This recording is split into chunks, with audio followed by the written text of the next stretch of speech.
When Susanna became an ASCP medical missionary in southern Myanmar, at first she was hesitant to treat patients. The villagers in her area were very superstitious. What if they didn't accept the health principles and natural remedies that she offered them? What if the things she learned in training didn't work in the field? She didn't have to wait long to find out.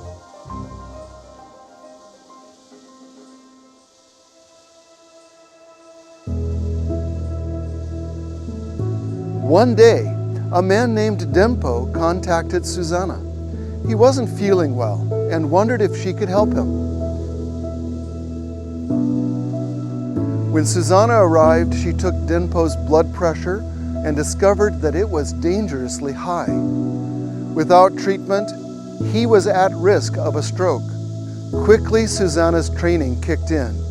As she prepared to treat Dempo, she explained that God had created simple, natural ways of dealing with problems like high blood pressure. And she told Dempo that God had the power to heal him if he believed. After praying with Dempo, Susanna prepared lemon water for him and began a hydrotherapy treatment.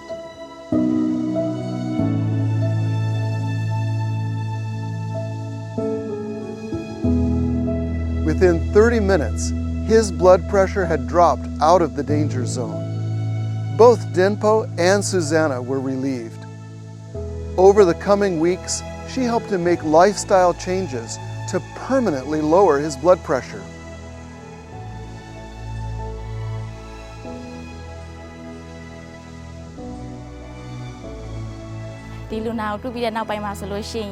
Dempo was the first patient I had helped. As I saw how God was working through me, I began to understand the big difference God's natural remedies can really make. Sometime after working with Dempo, Susanna met a woman named Chowden, suffering from painful growths on her body. Doctors had surgically removed the lumps, but she still had pain and swelling.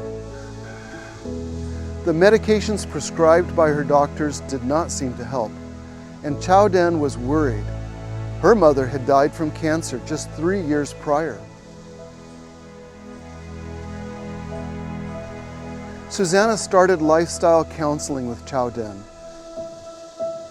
She gave her herbs and visited her every evening to apply charcoal poultices. In time, Chowden's pain improved and she was able to stop taking medication. Other people in the village took note of what was happening and sought out Susanna for help. One day, a young woman named Kai was working in her garden when she was bitten on the hand by a poisonous snake. She was rushed to the hospital. The doctors gave her life-saving antivenom, but Kai's hand was still swollen and painful. So she came to Susanna. Susanna quickly made a charcoal poultice, and after just 1 week of treatment, her hand was completely healed. Kai was amazed. In this predominantly Buddhist village, Susanna's ministry of healing and the testimonies of people like Dempo, Chowden, and Kai have disarmed the religious prejudices of the villagers. As Susanna and her husband, a Seventh-day Adventist pastor, visit from home to home, they encounter many people living in quiet desperation, poor and unable to afford basic health care. They also suffer under the oppression of spiritual darkness and the constant threat of political violence. They long for healing, but also for hope, and many are open to the presentation of the gospel. Over the past year, Susanna and her husband have worked with nearly 24 Bible study interests and led 13 people to baptism. Their ministry demonstrates how medical missionary work can serve as a powerful entering wedge for Bible work among the unreached and marginalized in Myanmar and other difficult-to-reach places. Will you join me in praying for Susanna and others like her who are serving on the front lines of mission? Today, I invite you to get involved by giving to support the work of ASAP missionaries.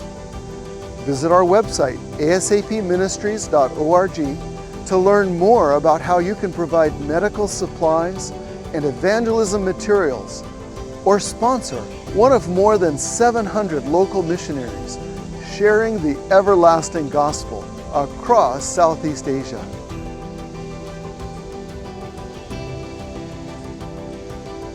Because Jesus is coming soon, now more than ever, mission matters.